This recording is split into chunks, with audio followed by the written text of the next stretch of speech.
ভাই, আমি একটা কথা বুঝতে পারি না। তুই যে বলছিস যারা বাইক ট্যাক্সি চালায় তারা গরিব, ইলিগাল বা কোনো কিছু, ঠিক আছে? তো ব্যাপারটা হচ্ছে ভাই, গরিব সবাই। কেউ যদি না গরিব হতো তাহলে খেতে খেতে হতো না, ঠিক আছে ভাই?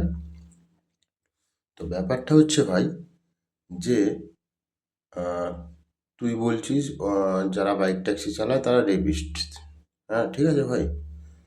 তো ভাই, আমি তো মনে হয় না যে বাইক ট্যাক্সি যারা চালায় তারা রেপিস্ট বা অন্য কোনো কিছু, ঠিক আছে? তুই বলছিস ওরা রেপিস্ট। হ্যাঁ ভাই, আমি আমি যদি মেনে নিতাম, ঠিক আছে, ওরা রেপিস্ট বা কোনো কিছু, আমি কেন মানতে পারছি না বলতো?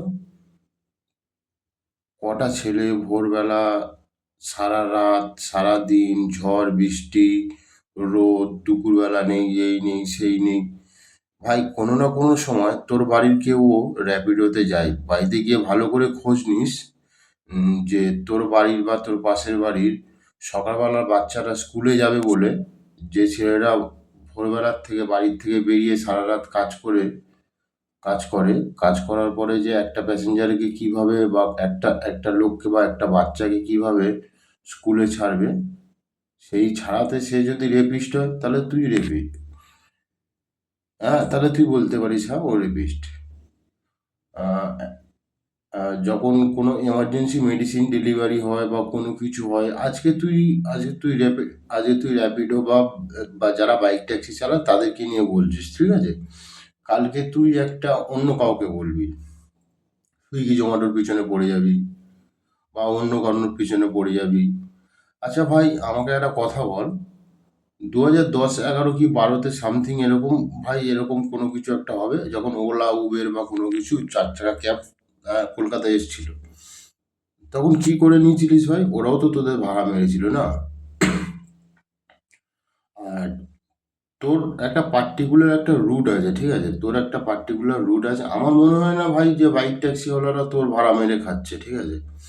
আজকে যদি রাত্রি 3টের সময় বা রাত্রি 2টোর সময় যদি কোনো গলির থেকে, ধর, সেই গলির থেকে যেখানে অটো স্ট্যান্ড আছে বা অটো রে আছে, 1.5 কিলোমিটার ভেতরে ঢুকতে হবে, তুই যাবি ওখান থেকে নিয়ে এসে পিক আপ করে পার্কস্ট্রিট মোড়ে ছাড়তে, মৌলালি ছাড়তে? তুই যাবি কি?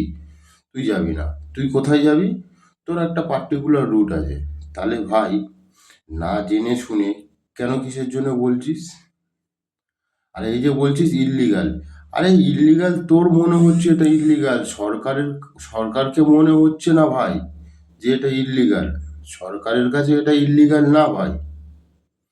সরকার যথারীতি এদের থেকে ট্যাক্স নেয়, ঠিক আছে? তুই জানিস না ভাই, আমি তোকে একটা কথা বলছি, তুই মনে হচ্ছে নতুন অটো ফটো বা কোনো কিছু চালাচ্ছিস, বা এরকম সামথিং কোনো কিছু একটা হবে, তুই নতুন চালাচ্ছিস ভাই, ঠিক আছে? তুই যে বলছিস তোর 16 লাখ টাকার অটো, সেটা তোর সমস্যা, তো 16 লাখ টাকা দামের অটো।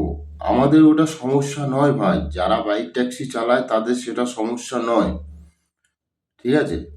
আর তুই যে এই যে মেয়েদেরকে উল্টো পাল্টা বলছিস, যারা যারা বাইক ট্যাক্সি চালায় তারা ড্যাশ ড্যাশ, বা যারা বাইক ট্যাক্সি চড়ে তারা ড্যাশ ড্যাশ ড্যাশ, এগুলো যদি কোনো একটা ভদ্রবাড়ির মেয়ের চোখে যদি পড়ে যায়, আর যদি তোর স্ট্যান্ডের ওখানে গিয়ে ওই মেয়েটা তোকে জোতায়, তখন কি করবি?